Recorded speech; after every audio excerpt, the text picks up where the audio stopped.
Good morning বন্ধুরা, তোমরা সবাই কেমন আছো? আশা করি বেশ ভালো আছো। আমি মোটামুটি বেশ ভালোই আছি। আর এই যে নতুন একটা সকালে চলে এসেছি তোমাদের সামনে নতুন একটা ভিডিও নিয়ে। অর্পিতা ব্লগসে তোমাদেরকে অনেক অনেক স্বাগত। আর আমার সকালটা আজকে মূলত শুরু হয়েছে এই যে কি বলবো, রান্নাঘর দিতে। তোমাদের সকালটা কিভাবে শুরু হয় একটু কমেন্টে বলে দিও তো। তো আজকেরও এবার ভাবছি খুঁটিনাটি কিছু কাজ সারবো। তো চলো সেরে নিই রান্নাঘরের কাজটা। হয়ে গিয়েছে আর বাসন টাসন ধোয়া কমপ্লিট হয়ে গেছে। তো চলো এবার ঘরের কিছু খুঁটিনাটি কাজ আছে সেগুলোকেও সেরে নিই, তারপরে স্নান টান করে তোমাদের সঙ্গে দেখা হচ্ছে। তো স্নান করতে যাচ্ছিলাম, দেখলাম যে মেয়ে উঠে পড়েছে। তো ওর হাতে একটু ব্রাশটা দিয়ে দিয়ে আরও খেলা করছিল। তো চলো ও ব্রাশটা করতে করতে আমি স্নানটা সেরে নিই গা। স্নান টান করে বেরিয়ে এসেছি আর একটু শ্যাম্পু করেছিলাম আজকে, তাই ভাবলাম যে যাই হোক। তো একটু সানস্ক্রিনটা লেপে নিয়েছি মুখে, কেননা বাইরে অনেকটা রৌদ্র উঠেছে আর যা গরম, তো কী বলবো।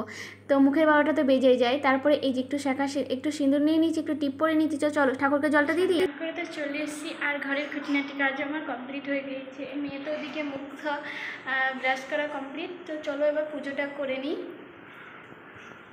তো তার আগে তোমাদেরকে আগে দেখাই আমার মেয়ে কী করছে। এই যে আমার মেয়ের অবস্থা দেখতে পাচ্ছ, সেই খেলা নিয়ে খেলা করেই যাচ্ছে। তো ব্রাশ ট্রাশ করার পর ও মুখটা কিন্তু ধুয়ে নিয়েছিল আমাকে না বলে কিছু করা। তো যাই হোক, তো চলো ও খেলা করতে করতে আমি যখন ঠাকুরকে জল দিচ্ছিলাম পুজো করছিলাম, তখন পুজো করতে করার পর যে ঠাকুরের থালাতে নকুল দানাগুলো দিয়েছি, ও কিন্তু ওটা খেতে খুব ভালোবাসে। তো যাই হোক, ও তো নকুল দানাগুলো নিয়ে নিল। তারপর ভাবলাম যে তোমাদের দাদাভাই আসতে যখন দেরি আছে একটু সবজিগুলো কেটে রাখি, কাজটা এগিয়ে রাখলে অনেকটাই মন্দ হয় না।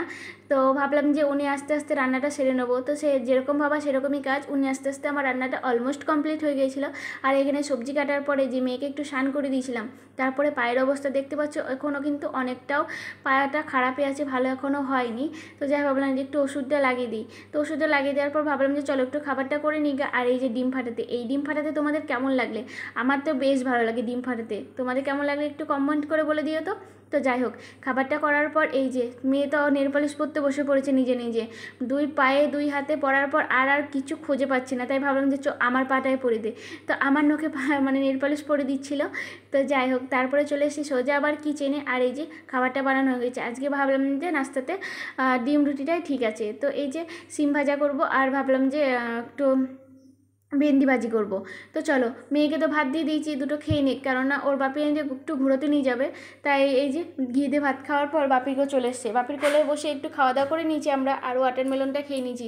এই ওয়াটারমেলনটা টানা এক সপ্তাহ ধরে পড়েই ছিল ঘরেতে, ভাবলাম যে চলো আজকে কেটে খাওয়া যাক, ওটাকে শেষ করা যাক। তারপরে ওনারা তো ঘুরতে চলে গেল। তো চলো ঘুরতে যাওয়ার সময় আমি ভাবলাম যে আর আমার কোনো কাজ নেই, কিন্তু এই যে ঘুরে আসার পর আমাকে যে বড় কাজ দিয়ে দিয়েছে, এইগুলো যে ট্যাঙ্কগুলো ছাড়াতে হবে। আর এই ট্যাঙ্কগুলো খেতে না আমার বেশ ভালো লাগে, তোমাদের কেমন লাগে? তো যাই হোক, তো চলো ওগুলোকে তো একটু পরিষ্কার পরিচ্ছন্ন করে রাখতে হবে। তার জন্য এই যে জল বসিয়ে দিয়েছি। আর মেয়ে মার্কেট থেকে নিয়ে এসেছিলো আখের রস আর ওই যে মেয়ের ওষুধটা। তো চলো ওকে তো একটু আখের রস খাওয়ার পর আমি এখানে ট্যাঙ্কগুলো জলের ভেতরে ভিজতে দিয়ে দিলাম, গরম জলে একটু সেদ্ধ হোক। তারপরে আমি ছাড়িয়ে টাড়িয়ে নিয়েছিলাম। আর এই যে চলো মেয়েকে একটু খাইনি, কারণ অলরেডি 1টা বেজে গিয়েছিলো, মেয়ের খাওয়ার টাইম হয়ে গিয়েছিলো। আর আমরা যেটা খাই সেটাই আমি ওকে দেওয়ার চেষ্টা করি সবসময়তে। তো আজকে রান্না করেছিলাম ভেন্ডি ভাজি আর সব রকমের একটা ভেজিটেবল করেছিলাম সবজি, আর একটু লাউ দিয়ে ডাল করেছিলাম আর শিম ভাজা। তো চলো ওকে খাওয়ানোর পর যে বড়বাবুকেও খাইতে দিয়ে দিয়েছি, ও তো খাওয়া দাওয়া করছে। আর এখানে আমি ওর টিফিনটা গুছিয়ে নিই। চলো উনি তো আবার ডিউটি যাওয়ার টাইম হয়ে গিয়েছে, ডিউটি চলে গেল। আর এখন বাজে প্রায় 1:45 মতো। তো চলো আমি এবার খাওয়া দাওয়া করে নিই। আর ভিডিওটি এই পর্যন্ত কেমন লাগলো অবশ্যই কমেন্ট করে জানাবে। আর যারা যারা এখনও অবধি চ্যানেলটিকে সাবস্ক্রাইব করেনি তারা অবশ্যই চ্যানেলটিকে সাবস্ক্রাইব করে দেবে। আর যারা ফেসবুক থেকে দেখছো অবশ্যই চ্যানেলটিকে ফলো করে রাখবে। তো চলো বন্ধুরা, ভালো লাগলে অবশ্যই লাইক কমেন্ট শেয়ার। টাটা, ভালো থাকো। ততক্ষণ তোমরা অনেক অনেক ভালো থাকো। টাটা।